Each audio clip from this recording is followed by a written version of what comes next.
నింగి నేల నాదే అనేలా సాగుతోంది స్పేస్ ఎక్స్.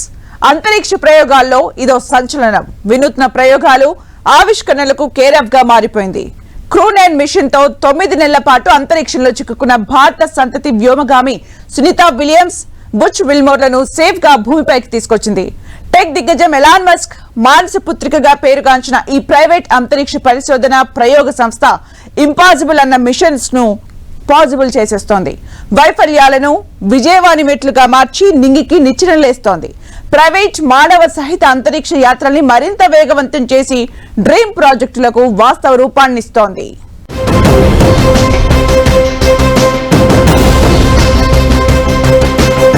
క్రూ-9 డ్రాగన్ మిషన్ విజయంతో స్పేస్ ఎక్స్ లో ఫుల్ జోష్. ప్రైవేట్ గా మానవ అంతరిక్ష యాత్రలు మరింత వేగవంతం. టెక్ దిగ్గజం ప్రపంచ కుబేరుడు ఎలాన్ మస్క్ కు చెందిన స్పేస్ ఎక్స్ పూర్తి పేరు స్పేస్ ఎక్స్ప్లోరేషన్ టెక్నాలజీస్ కార్పొరేషన్. ఇది ప్రైవేట్ రంగంలో ఉన్న టాప్ మోస్ట్ అంతరిక్ష పరిశోధన రాకెట్ తయారీ సంస్థ. 2002లో ఎలాన్ మస్క్ దీన్ని స్థాపించారు. అంతరిక్ష ప్రయాణాన్ని చౌకగా సమర్థవంతంగా తీర్చిదిద్దడమే లక్ష్యం. మనుషుల్ని అంతరిక్షంలోకి పంపించడం, ఇతర గ్రహాలపై నివాసాలు ఏర్పాటు చేయడం, చంద్రుడు, మార్స్ పై మానవ నివాసాలను స్థాపించడం వంటివి ఈ సంస్థ ప్రధాన లక్ష్యాలు.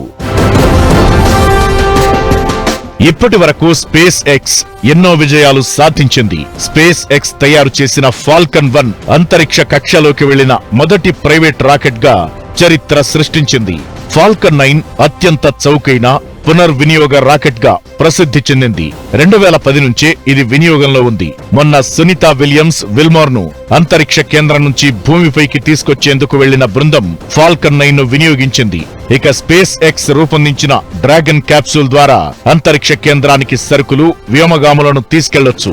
2012లోనే ఇది ISS కు సరుకులు తీసుకెళ్లిన తొలి ప్రైవేట్ సంస్థగా చరిత్ర సృష్టించింది. ఇప్పుడు మనం చెప్పుకుంటున్న స్టార్షిప్ అత్యంత శక్తివంతమైన పునర్వినియోగ రాకెట్.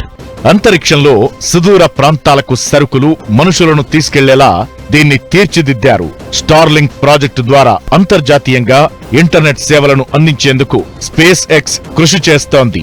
వేలాది నానో ఉపగ్రహాలను అంతరిక్షంలోకి పంపి వాటి నుంచి ఎక్కడైనా ఇంటర్నెట్ అందించాలనేది దీని లక్ష్యం.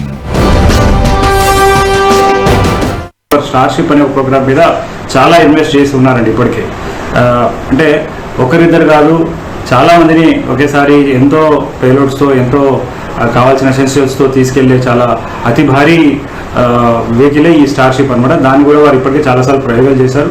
అంటే ఈ క్రూ-9 ఇవన్నీ కూడా వారికి ఖచ్చితంగా చాలా స్ఫూర్తినిస్తుందని మనం చెప్పుకోవచ్చు. ఏదైనా ఒక రాకెట్ పైకి గిరిన తరువాత దాని భాగాలు ఏదో ఒక సముద్రంలోనో భూమిపైనో పడుతుంటాయి. వాటిని మళ్లీ ఉపయోగించడం సాధ్యం కావడం లేదు. కానీ స్పేస్ ఎక్స్ దాన్ని సుసాధ్యం చేసి చూపించింది. రీయూజబుల్ రాకెట్ల వినియోగంతో చరిత్ర సృష్టించింది. ఈ మధ్య స్టార్షిప్ రాకెట్ బూస్టర్ పైకి గిరిన తరువాత సేఫ్ గా లాంచ్ ప్యాడ్ ను చేరుకునేలా చేయడంలో స్పేస్ ఎక్స్ అద్భుత విజయాన్ని సొంతం చేసుకుంది. America, Russia, China, India, Japan లాంటి చాలా దేశాలు అంతరిక్ష ప్రయోగాల్లో రాకెట్లను ఉపయోగించినా పునర్వినియోగ రాకెట్లపై దృష్టి పెట్టలేదు. ఆ పని చేసింది ఎలాన్ మస్క్ సంస్థ స్పేస్ ఎక్స్. రాకెట్ బూస్టర్లను తిరిగి భూమిపైకి తీసుకురావడం, వాటిని వినియోగించడం స్పేస్ ఎక్స్ కు కొత్తేమీ కాదు. ఫాల్కన్ 9 రాకెట్ల బూస్టర్లను గత 9 ఏళ్లుగా రికవరీ చేస్తూనే ఉంది. కాకపోతే సముద్రాల్లో పడితే తీసుకొస్తోంది. కానీ భూమిపైన లాంచ్ ప్యాడ్ ఏర్పాటు చేసి అందులోకే డైరెక్ట్ గా తీసుకురావడం మాత్రం ఇదే తొలిసారి.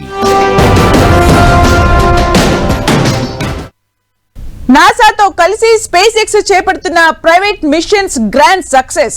ఇప్పుడు అంతరిక్ష రంగంలో సెన్సేషన్ కు, సరికొత్త ప్రయోగాలకు స్పేస్ ఎక్స్ బాటలు వేస్తోంది. కొన్ని ఫెయిల్యూర్స్ నుంచి కొత్త పాఠాలు నేర్చుకుంటూ మరిన్ని విజయాలతో చరిత్ర సృష్టిస్తోంది స్పేస్ ఎక్స్. ఇప్పుడు క్రూ-9 డ్రాగన్ మిషన్ సక్సెస్ కావడంతో Musk space X future plans ఏంటనేది అంతటా చర్చించుకుంటున్నారు. ఇక ప్రైవేట్ మానవ సహిత అంతరిక్ష యాత్రల ప్రాజెక్ట్ మరింత స్పీడప్ అవుతుందని, ఈ ప్రయోగాల్లో స్పేస్ ఎక్స్ తనదైన ముద్రతో కొత్త బాటలు వేయనుందని అంటున్నారు.